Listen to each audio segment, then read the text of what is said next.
diagnosis. All right, have a good show, y'all. Thanks. Yeah, you can leave it open. Anybody coming in. Very early. There are Okay, use that last one. but some of the types of symptoms you might find would be coughing that doesn't go away, back pain that doesn't go away, and anything respiratory that doesn't seem to have another cause. Arkansas is among 5 states that require insurance coverage of biomarker testing in only some insurance plans. Turner says they hope to increase opportunities for this test, which look for mutations in a person's DNA to help with early detection. We'd like to see Medicaid and basically all insurance plans in Arkansas required to cover it. Because as you can imagine, not only catching lung cancer when it's in an early stage, but treating it effectively. It's not only going to save lives, it's going to save healthcare costs. I'm Frida Ross, Arkansas News Service. Find our trust indicators at publicnewsservice.org. Hello, my name is Virgil Miller, and I'm the City Director for Ward 1, and I proudly support KABF Radio 88.3. Support for KABF 88.3 FM comes from listeners and community partners. If you're a business owner or planning an event and would like information on how it can be announced on KABF, contact our office at 501-372-6119. That's 501-372-6119. Hello, treasured listeners. This is Steffi from Never Mind the Morning Show, and it's time to celebrate the season KABF style. Join your favorite radio hosts and fellow listeners for our holiday hangout on Tuesday, December 9th from 5 to 7 p.m. at Whitewater Tavern. Kick back during happy hour, enjoy a live DJ set from Charles Ray of Bantamount's Radio, and grab some exclusive KABF merch for the holidays. It's our way of saying thanks for supporting the voice of the people. See you Tuesday, December 9th, 5 to 7 p.m. at Whitewater Tavern, only with KABF 88.3 FM.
Morning, good morning, good morning. Hey, you heard It's after 9 o'clock. You know what time it is. It's time for the workplace here exclusively on KABF 88.3, Voice of the People Community Radio. I hope everybody's having a great Thursday so far. For those of you who celebrate Thanksgiving, I hope you're having a great Thanksgiving Day. For those of you who don't subscribe to holidays, I hope you're having fun. I hope you're enjoying your day. I'm your host for the workplace, Tony Orr, and in studio is my beautiful, vivacious, fierce co-host, the Reverend Dr. Denise Darnell.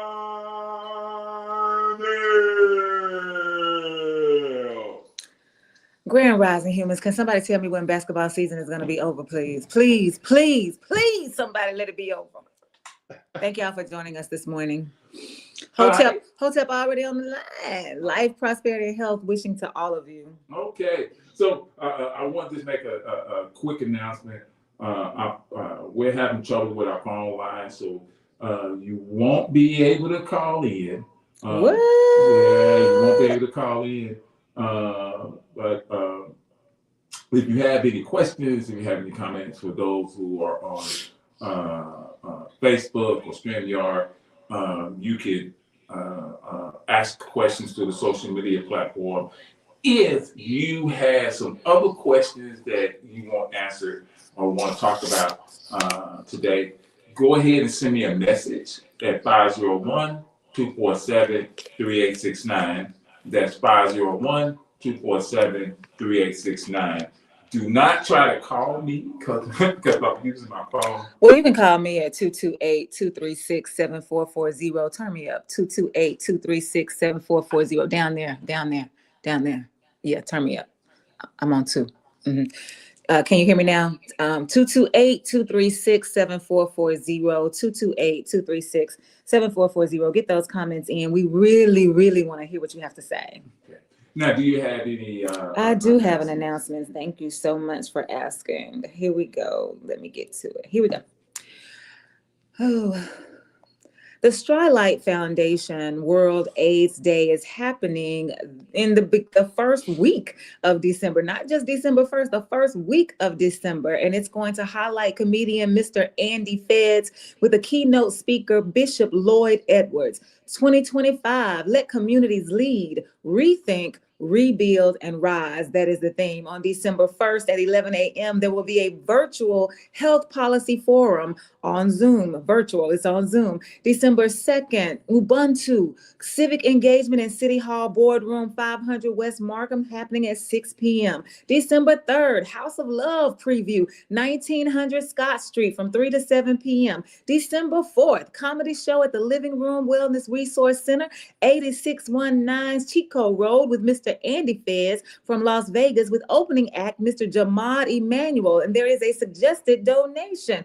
December 5th, 3rd annual Torch Awards ceremony will take place at the Living Room Wellness Resource Center, 8619 Chico Road in Little Rock, and that starts at 7 p.m. Consider sharing a gift from our Amazon wish list. All donations will support our House of Love housing concepts. If you want more information, you can reach out to Tommy at that's not right. You can reach out to Tommy at arrapps.org or dial 501-379-8357. Let's celebrate World AIDS Day.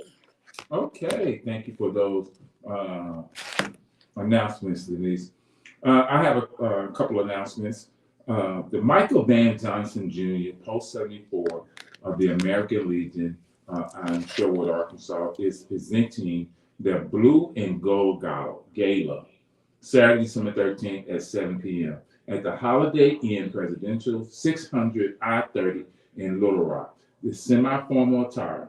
For tickets, contact Katrina White at 254-681-1626, Louis Trice at 501-256-7829, Carl Z. Edwards at 501-912-2869, and Gayla Lanham at 501-612-8255.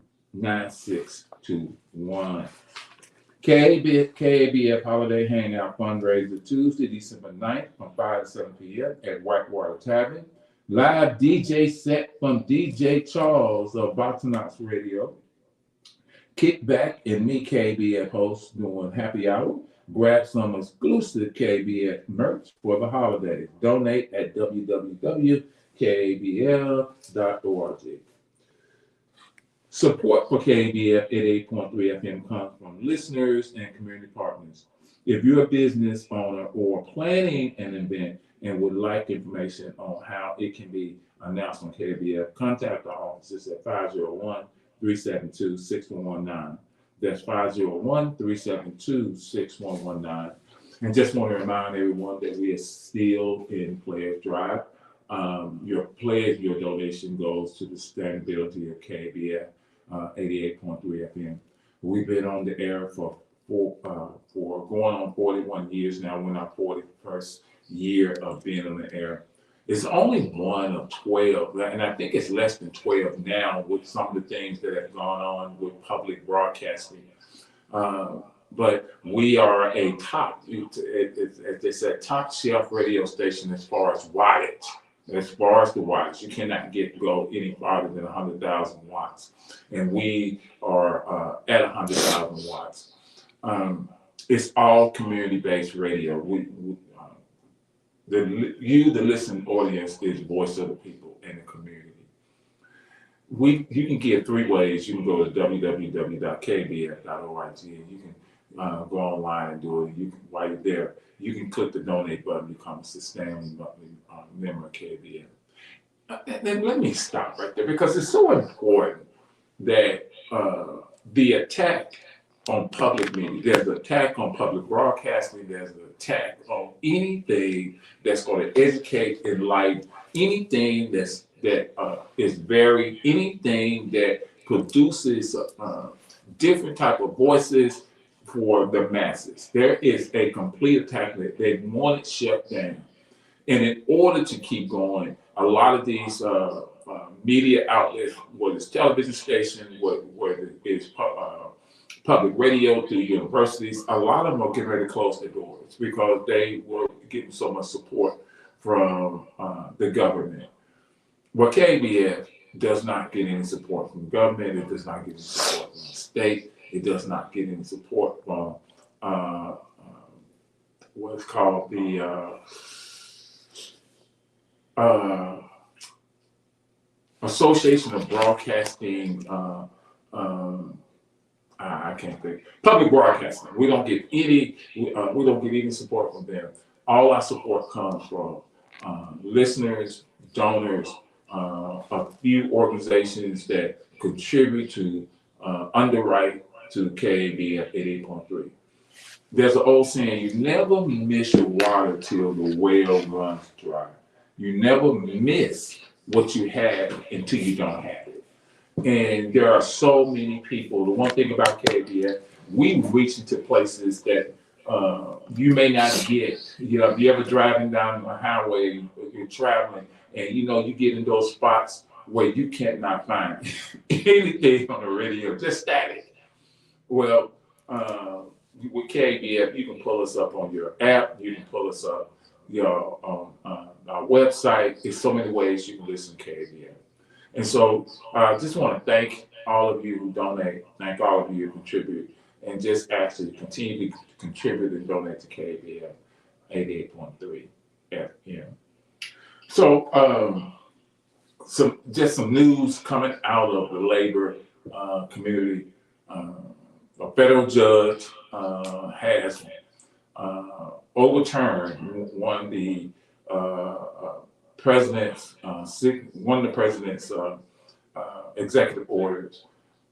He has overturned and said it was illegal and told the federal government to reinstate collective bargaining for a lot of federal employees. The Association of Government and Federal Employees filed several lawsuits against the Trump administration because he just decided that he did not want to have collective and bargaining contracts anymore. And so it's gone through a lot of different series of court challenges, but eventually it's going to end up back at the Supreme Court. But the Supreme Court had ruled last year or early this year on some other cases where federal employees were, well, the Trump administration was told that what they were doing was illegal. You cannot, excuse me, because these are binding contracts and you didn't go through the due process into these contracts, and also that these workers have a right by law to organize, to have collective bargaining and everything. And so on the labor front, that's a victory. Another thing that has come out, Starbucks has now added more strikes. There are currently over 200 Starbucks stores that are on strike. I got information tomorrow that if you're not doing anything and you want to go to the, I think the Starbucks store on Cantrell, they are doing they're going to picket. And they're going to have speeches. But you're to that point now. At what time? I have to look at my phone for that. I know it's going to be an all-day thing. I don't know what time it starts. If you want that information, please text me or call me at 501-247-3869 once I get off the air and I can give you that information. Say the number again, slow down. 501-247-3869. And I can get that information to you. But you're starting to see that a lot of different people, a lot of different organizations, a lot of different workers, they're starting to resist. They're starting to put up resistance to a lot of what's going on, a lot of things that are happening. You may not. I think a lot of times people don't care until it affects them, until their rights are being taken away, to their freedoms are being taken away. I think a lot of people just go along with it, and have the attitude, well, if it doesn't hit my house, I know you said this before, Denise, well, if it doesn't hit my house, if it doesn't affect me directly, then I ain't got time for it. I don't care. But once it hits you, then it's like, oh, we got to do something. But so many times there's information out there. There's people talking. There are workshops. There are conferences. There are places. There's so many different spaces where people are talking about, hey, this is what's coming. This is what's coming. This is what's coming. It's kind of like if they say, hey, it's going to rain. It's going to rain. It's going to rain. It's going to rain. And you just ignore it. Then all of a sudden, you caught out there, you get wet. And you say, oh, man, I'm wet. Now, I got this going on. And somebody said, well, we've been talking about this for a week. You knew it was coming. And so there are some things that are happening that we know that we've been talking about that's coming. And it comes to a point where you have to be able to jump in when you can to try to resist. Denise, I cannot think, my mind went blank a second ago. And I want you to see if you can pull this up real quickly. The last surviving person of the Tulsa massacre died this week. I think it was Monday. God, I can't think of it. I want to say Miss Ford, but she was 102. Viola Ford Fletcher. Yes. And I tell you what was so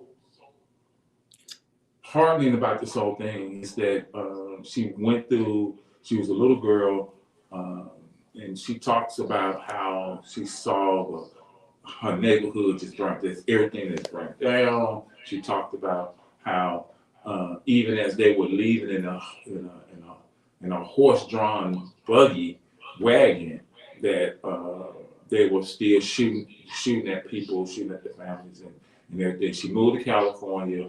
She finally moved back to Tulsa, and she's been on this for years. She's been on this crusade to bring awareness to what happened in Tulsa. I want to say 1921. In the Tulsa riot, Yeah. massacre, it's in the 20s. And so, and all this went all the way up to Supreme Court, and Supreme Court issued a ruling saying that basically it was nothing they can do. That you can't hold the state responsible and force the state to give back, do anything. And even as I was reading the article the other day, they said even to this day, the state of Oklahoma said, okay, we're going to do reparations, but nobody has ever received anything, and there's been nothing that's truly been put in place to economically or financially help those descendants. And it just let us know that one of the things that people bank on or do when it comes to the holidays, Thanksgiving, Christmas, or whatever, they have their traditions. They embody the traditions of their families. They embody the traditions that have been passed down from generations to generations. And I thought about that this morning, and as I was driving in, and it was one of these days that normally I'm not a late person. Very seldom do I just arrive on time. I try to be early. And I was just thinking this morning because I was having a conversation with my 87-year-old. She's going to be 88 on Saturday. Woo-hoo. My Aunt Juanita. Yeah. And so we were just she started talking about the way it used to be. The way it used to be. And how some of the things she had to deal with. Some of the things, traditions that were put in place to protect this. When we think about be at home for the street lights come on, that was a safety tradition. Because once the street lights came on, meaning it was dark, and it is dark. Of course, there were organizations like the Ku Klux Klan. There was white people who will pull you off the street in daylight. But a lot of times it was nighttime when they wanted, to do these deeds. And so to protect the children and to protect especially the women, excuse me, it was put in place to be home before the street lights come on. And also, she was talking about these traditions of making sure that you stay close to home. All these things. And so when you think about Thanksgiving and holidays, these are traditions that are, when you talk about food, when you talk about recipes, when you talk about coming together, these are things that families have passed down generation to generation, and they have called traditions. When I think about the Tulsa massacre, and you think about the descendants, you think about the tradition that was passed down in their family about running, about smelling charred bodies, about fire, about fear. And when you look at it, those traditions, there are some traditions that are still passed down into our black families, the black collective. You still pass down the tradition of you got to watch the police. It's still passed down of the tradition you can't trust this. You still passing down the tradition that you are a black male, or you got twists or dreads, or you got a hoodie on, you have to be careful. It's still passed down tradition that if you walk in a store, make sure you don't have your hands in your pocket. Make sure you're not looking at something and then you walking around the store with it. Make sure you put it in your basket so they can see it. It's these things that it's these things that are still passed down. And really they're traditions. But we don't want to look at it like that. We want to look at the tradition. Oh, hey, we taught that you put, and don't get me wrong. Don't get me wrong. These family recipes, these family gatherings, these things they do, they serve a purpose. They do. They serve a purpose to keep certain things going on in the family, to remind the family or remind people of the togetherness of the family. But we can't dismiss these other traditions that we don't want to break either. I cannot stand. It's two statements or two things that has been created that I can't stand. I can't stand when they said orange is the new black, because they were talking. It was about a women in prison. I hated that. I thought it was just a backhanded slap to black people, since we are incarcerated at a higher rate than any other ethnic group. And then Black Friday, I know Denise explained it on Tuesday what it meant, but to me it's a backhand slap, because it's almost like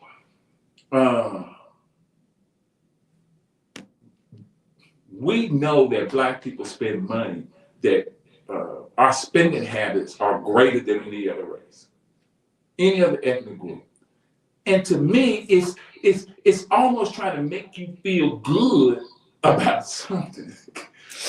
But in reality, all it is filling the pockets of corporate America. I know I said a lot, I ran my mouth. Denise, will get on me from time to time saying, you just talk. So I need to take a break. She does it for me and I appreciate it. So here's my opportunity to shut up, get some comments from Denise, and see if anybody made any comments online. I did have a text question come in. I'll get to that as soon as I can locate the exact number of what's being asked. But when you started talking about people coming to, when you extended the invitation for people to come and support the resistance that's happening tomorrow with Starbucks, I thought of, and you talked about how if it doesn't happen at your door, many times you overlook it, you dismiss it, you don't pay attention to it. But I also want to talk to those people who do show up in those spaces, so that you can consider the why behind your showing up. Like, what are you saying to yourself and what are you saying to the community? And this is one of the quotes that I love when we're talking about movement work. It's from Lilla Watson. She says, "If you have come here to help me, you are wasting your time. But if you have come because your liberation is bound up with mine, then let us work together." I'm going to repeat that. If you have come here to help me, you are wasting your time. But if you have come because your liberation is bound up with mine, then let us work together. Because some people show up because we have what's called this white savior complex. You show up because you think that it can't be done without you. You show up because at some point you want your name to be in lights. You want them to write it down and look at what you did, like you are the reason why, like you came and saved the poor little whoever people because they didn't know how to do it on their own. But this brown woman, this brown elderly fierce woman says, no. I don't need you to help me. I know how to fight. I know how to strategize. I know how to get it done. I need people who are in it for the long haul. I need people who realize that we are working together in the spirit of Sawubona, that spirit of oneness that says, if it's happening to me, it's happening to you. And so if you feel that way, we're going to get more done because we can work together. If you don't feel that way, at some point, the conversation is going to dissolve. And like she said, you're going to waste our time. And so I wanted to make sure that I shared that as part of the conversation when you invited people to come and see you participate on tomorrow. Not tomorrow, on Saturday on Cantrell Road at the Starbucks. So that's one thing. And I also wanted to bring up when you were talking about our elder in the movement. Can we take a pause for her? Yes. Since she died a couple of days ago. So let's just pause for a minute and just reflect on 111 years in this country. Doesn't matter which state she moved to, doesn't matter which state she was born in this country, this anti-Black country and world we live in. Imagine 111 years. What has she seen? What has she gone through? What does she reflect on? Are we her wildest dreams in the way that we are living? And since you brought it up, Tony, in the way that we are spending, does she look on us as generations in past and say, oh my goodness, I'm so glad to pass the torch to them. Oh my goodness, I believe that they're going to do the work that we have that has not yet been completed.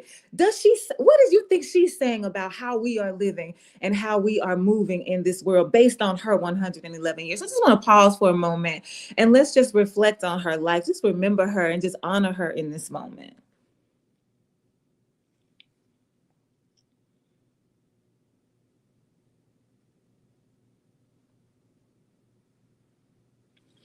Thank you for that. And so we're talking about reparations, and you said some people in Tulsa are talking about reparations, and people don't want to talk about reparations because the word reparations itself is a political word. If you're going to really talk about reparations, then that means you have to own up to what you have done, and you have to be held accountable for it publicly, go on record, and let the whole world know that you recognize and you realize and you acknowledge and you are willing to repent for the harm that you have caused.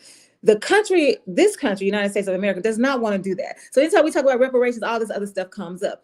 But yet you have a president right now in the White House right now who is seeking reparations from his own Department of Justice. He's asking for $230 million for his past judicial cases. That's what reparations. If you know that you have been harmed by something that the government did and it was sanctioned by the government and you want the government to atone for it, then those are reparations. So Miss Viola Flora Fletcher and the rest of the targets of the Tulsa race massacre, no, they don't get reparations, but Donald Trump expects to get reparations. And so this whole thing, I don't want to say thing, but I feel like these dots are being connected when you talk about how if it's not you don't want to talk about it. If it doesn't affect your house, you can just dismiss it. That's a privilege that you have to dismiss what's happening to other folks and causing them harm. And so let's not act like we don't know what reparations are. Let's not act like we don't understand how it works. Let's not act like we don't know how to get it done. Let's just be honest and say, I don't want to do it. Because most of the problems that we're dealing with in this country, they are solvable if we are willing to solve them. And we are not, because we'd rather be complicit because there's some benefit that you're getting from your complicity. And that's what we need to be talking about. And I wonder what people are going to be talking about today on Thanksgiving. Like, what are we giving thanks for? Are we giving thanks for the slaughter of the Native Americans, for the forceful removal of natives from their own land? Are we being thankful for the colonizers that came over and acted like they just discovered a land that was already inhabited by somebody else? Are we giving thanks for the diseases that the colonizers brought that killed a lot of the people that were what exactly are we giving thanks for? Like, I'm not sure. And so if you say, well, no, we're giving thanks for family, that's the lie they want you to. That's when you talk about tradition, that's what they want you to think about. That's why they changed the whole thing around. No, this is a moment of gratitude to tell the Lord thank you for all that you've accomplished. Let's look back over our life. If it hadn't been for the Lord, let's talk about what we were grateful for. No, let's talk about what really happened today. And if you're willing to do that around the table, I say yes, have a happy Thanksgiving. If y'all just be here talking about, oh girl, that dressing was good. Oh, and don't get me wrong, I sure wish I could have some of my mama dressing right now because this is good.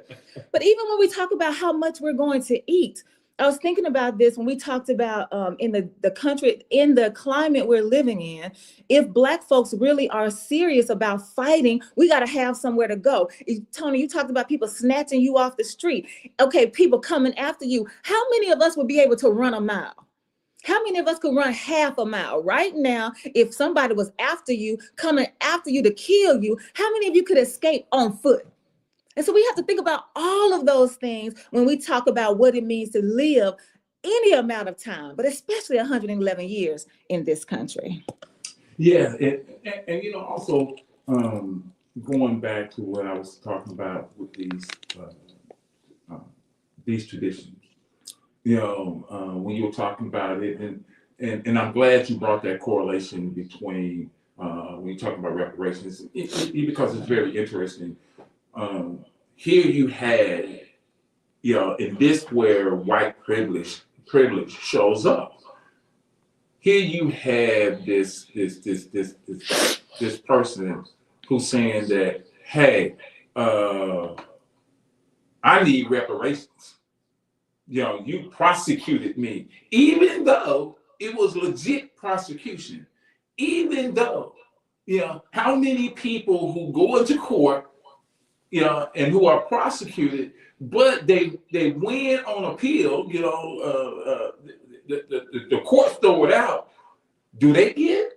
Do they get an opportunity to say, hey, well, you owe me money because of what you sent me through? No.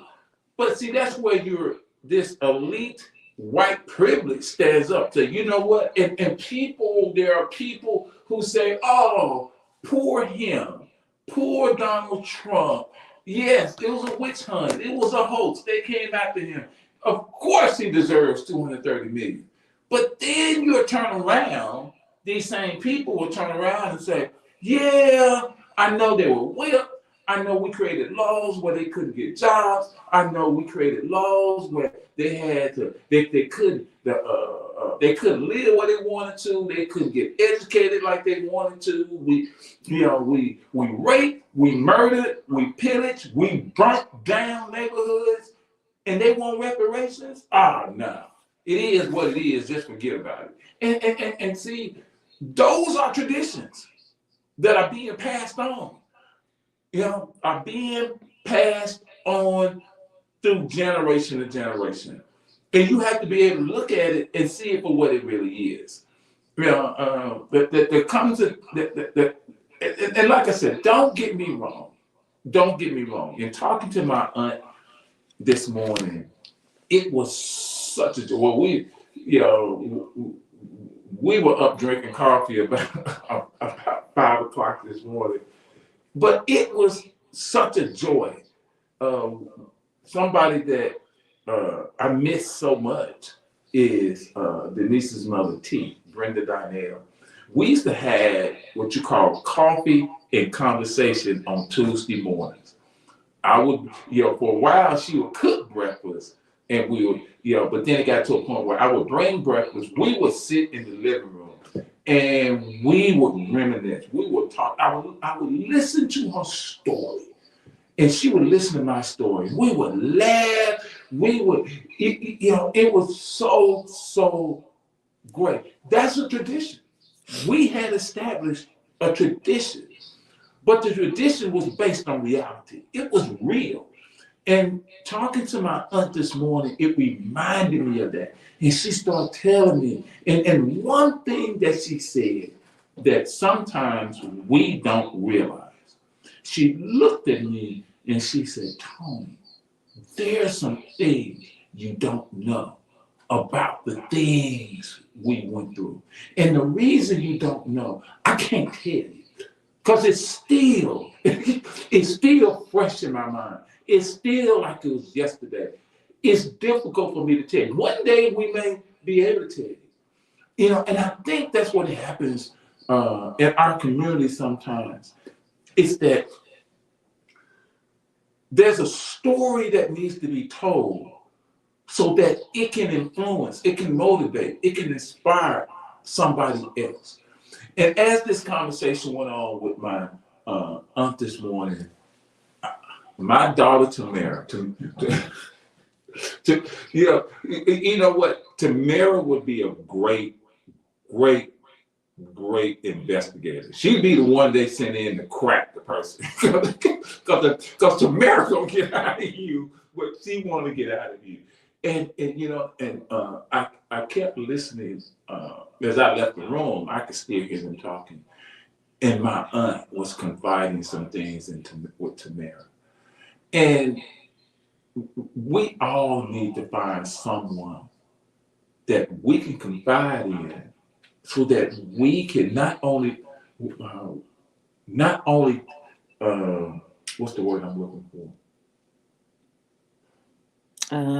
Maybe a catharsis for you, the one that's telling the Yeah, story. to You get can get it it out, out but yeah, but and more experience. importantly, that someone else can hear when you talk about passing the mantle, passing the baton, because you know you got to know, you got to be in the race to know what you're passing to, because and I think and I could tell before I left to come to do the show, Tamara looked at me. She said, "Daddy, I didn't know."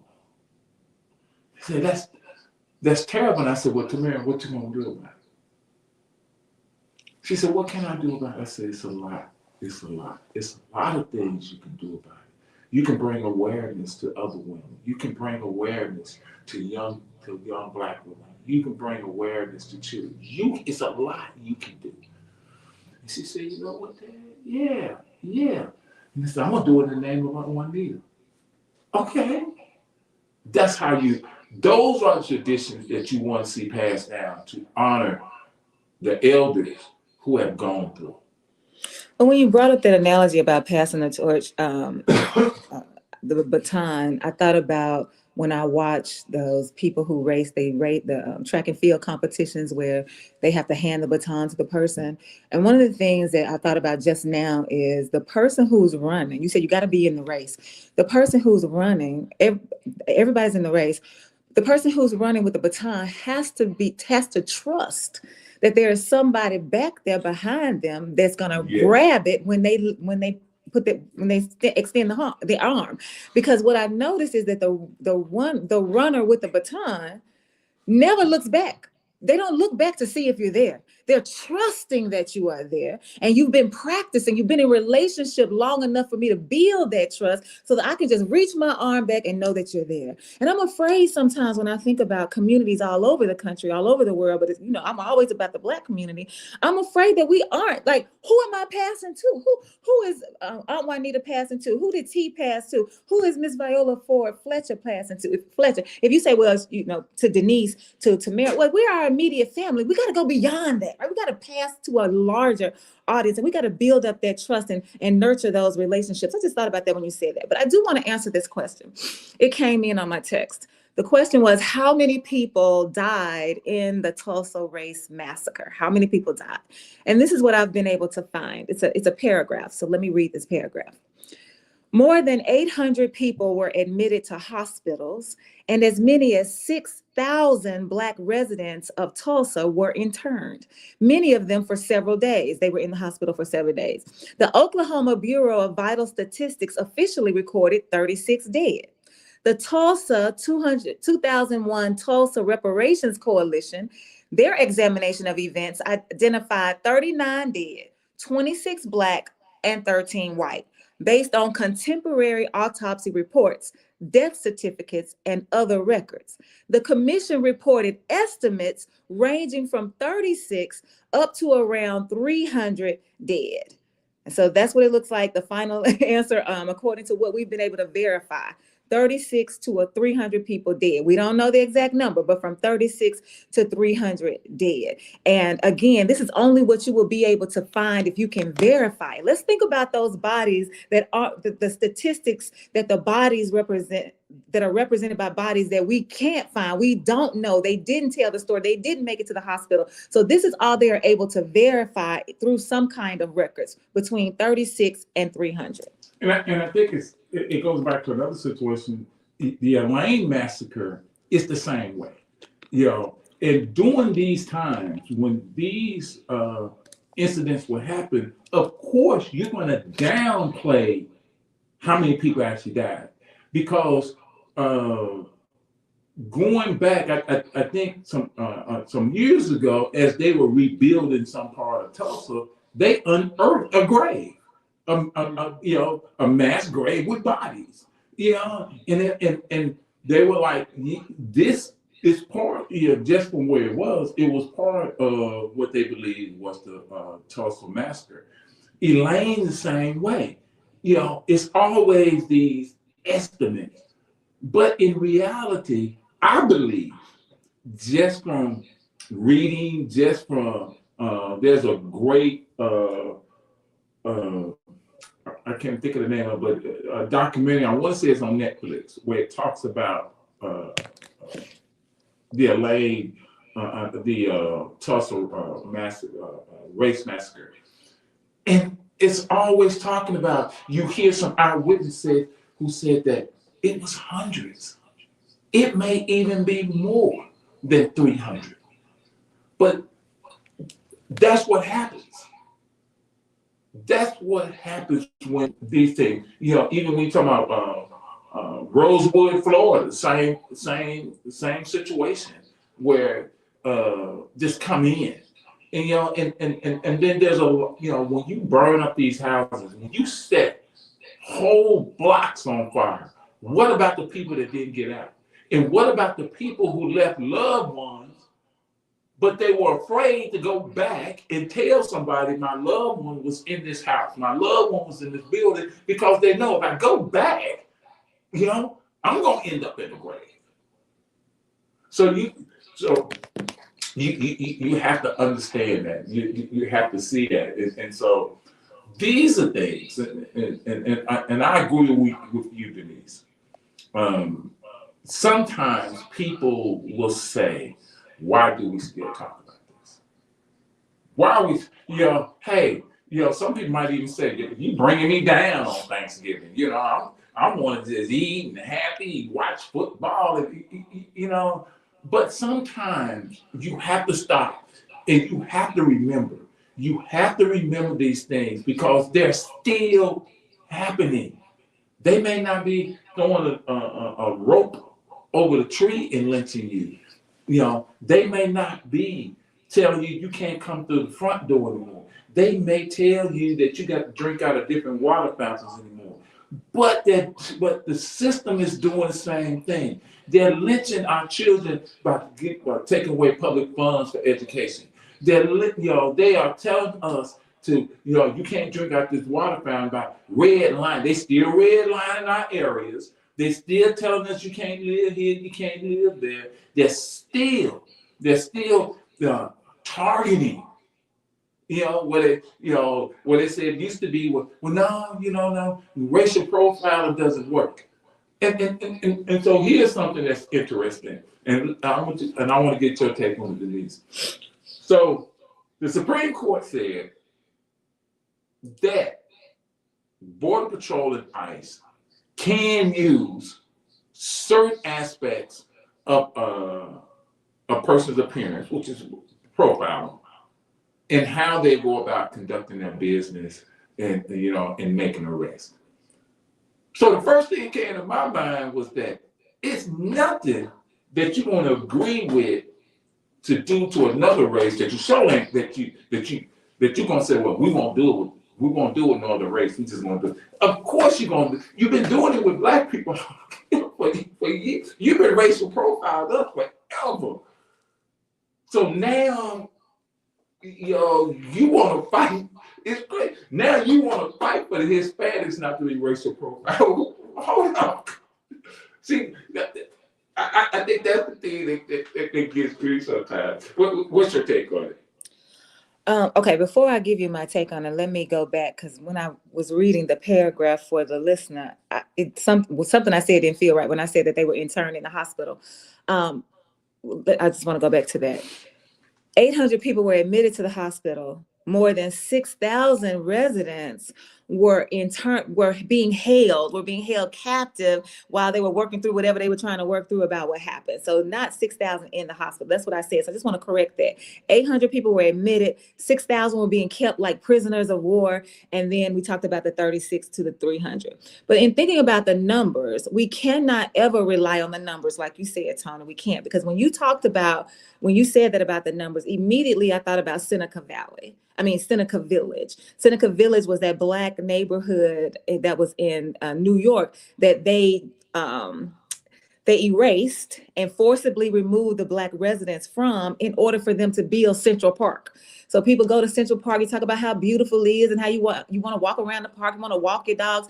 And so because we're talking about, let's connect the dots about sharing stories, because this country is hell bent on making sure that the stories are not told, the stories that you hear, the stories that are in the media, the stories that are promoted, you think that that's the truth. So you can't wait to get to Central Park so you can say, oh my goodness, I went to the park. It was so wonderful. And I walked my dog and I was looking for birds or whatever you were doing, without realizing that you are standing and walking on land where the blood still runs warm for the Black folks who have yet to receive reparations for what was done to them. And so we can't think, I don't know, I don't even hear people talking about that, let alone trying to count the people who were harmed, by dehumanized, their lives destroyed, but so that white folks can have a park. And so we got to be able to tell stories. But I do agree, I do wrestle with that. Like, how do we help our elders tell the stories without re-traumatizing them? And so I don't know the answer to that, but so I have to honor their inability to share because it's so painful, and try to figure out what the workaround could possibly be. Because if you are like with Anita, like I think you are, like I was with T, you sitting at them feet, like you just, it's like every morsel that's coming out of her mouth, you trying to catch it and hold on to it and write it down, and so that you can figure it out. As far as profiling is concerned, I'm just like, this is the only thing I feel about that now. The same things that they were doing back when we were talking about Viola Ford Fletcher with T, and when she was growing up, with Aunt Juanita when they were growing up, they were blatant with it then. And the only thing I feel like now is that they're blatant yet again. I think they were trying to become covert about it, a few years ago, a few decades ago. We're still doing the same thing, but we're trying to cover it up. We're trying to sugarcoat it. We're trying to make sure we don't have on a hot mic when we say it. But now we're just going back to the fact that it's blatant. We just see it and we're going to legalize it. We're going to say it's okay, so that you can't call me on the carpet. You can't hold me accountable because it's legal for me to do. Redlining was legal. Lynching was legal. All of those they were legal. And so I just feel like that's all we're doing. Who is that? I think it's Ezekiel who always says the past is just, history is just the past coming through a different door. You know how he says it? Something like that. Yeah, something like that. Oh, I can't remember the exact words, but he's saying like we're just reliving what has already been lived, and it just looks different. This is a new iteration of it. Yeah. Like I said, there's nothing new. There's nothing new. What has been will be again. And I was watching the news the other day. They was talking about, because people, a lot of people like these numbers. They like looking at the poll numbers and all this, But I don't have to look at the poll numbers because of the states that I deal with for the union, especially in Texas and Louisiana. There's a big Hispanic population. I know there's, you have it here in Arkansas, but those states are just, they just have a bigger population. And you can hear and you can see. It's almost like a disappointment. It's almost like this look. And it reminds me of how a lot of poor white people are starting to see, where they really fit in. And they have this look like, what happened? And it showed that his polling among Hispanics has just bottomed out. It's like at 20-something%. And I said, if you can convince people of a lie to make it seem like the truth, then you can control. You can do things. And so the same thing that convinced a lot of Hispanics, majority of Hispanics and majority of poor white people, that your enemy is the Black person. That's your enemy. It's the Black person that's causing you all your problems. And if you treat them like we treat them, then it'll be better off for you. And now they're starting to think, well, hold up. I'm not better off. In fact, you treat me the same way you treat them. And basically, it's like, too late, I'm in power now. Too late. Now you got to deal with it. And so that's the thing. And it lets me know when I talk to my aunt, and I said this on the show before, my aunt was appointed HR director for the city of Chicago by Richard Daley Sr. She was the first Black woman ever appointed into that position in the history of Chicago. And she talked about all that every day they came after her. Every day they came after her. Every day. And she said something, she said, I could not wait to retire. She said, I stood my ground. She said, but I could not wait to retire. She said, because the drain on me. And she said, then there were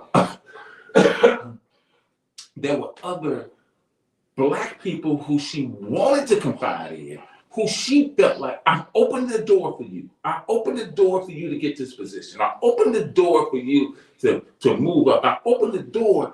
And now, because you in the door, the first thing you do is come after me. And I help you. And she said, I could not wait to retire. She said, because it takes, and I think this is one of the things as Black people that we have to deal with. Sometimes we have to, as they said, grin and bear it. And I think a lot of it is because of the economics, the finance, the job. Okay, we have to, we need that. And so you have to grin and bear it. And that, and Denise, we talk about on Community Voices about having our own economic, have our own economics, have our own jobs, have our own thing. And when she talks about it, it's you feel for like, wow. But then again, coming to where we are, how many of us have to step and fetch on our jobs just to keep our jobs? So, Lo, I want to say thank you for reminding us of what he calls him, Brother Mac. Ezekiel got so many names because I call him Ezekiel, you call him Mac, Lo calls him Brother Mac, Miss Sarah calls him Moon. So you got so many names. It's the future is the past going through a different door. The future is the past going through a different door. Thank you so much for reminding us of that. And I also want to remind you, since you just mentioned economics, Tony, that there's a push, there's a campaign right now for us to live free. And the theme of it is we ain't buying it. We ain't buying it from Thanksgiving to Cyber Monday. There's a blackout against Target, Home Depot, and Amazon. Hold your money. No Target, no Home Depot, and no Amazon due to their support of harmful policies. Delete the shopping apps, donate to mutual aid, and support small businesses. That is something for you to consider. Okay, we almost out of time. Hey, I'm not going to be here next week. I leave for France tomorrow for the Global Labor Institute. What I love about it, the person, they do it every 2 years. The person who puts it together, he's from Ghana. His name is Anu, and he brings all these organizers, all these different labor people together to say, hey, this is what's going on in these countries. Let's get some ideas of how to change this. Let's get some ideas. Let's protest. Whatever we need to do, what can we do? Because these are the world's most exploited workers in countries, in continents of Africa, continents of Asia, South America. They are being exploited. And how do we counter that? So I know you're in good hands. Denise got you. So, any last words, Denise? If we want to live in a world that is more just, more equitable, more peaceful, more inclusive, more loving, more kind, we have got to learn how to live and love differently. The only thing I ask today, if you know someone that may not have the means or may not be able to have a meal today. You should be doing this every day, but make sure that you look out for others. Make sure that you know, pack some food and take it to those who are unsheltered. Take it somewhere and make sure that people can have something. And remember, if you're gonna love regardless. Don't place a criteria, don't place a label, don't place restrictions. If you're gonna love, just love regardless. All right, enjoy the rest of your day. I'll see you in a couple of weeks. Love you guys. Remember, keep donating, keep donating, keep donating. Peace out.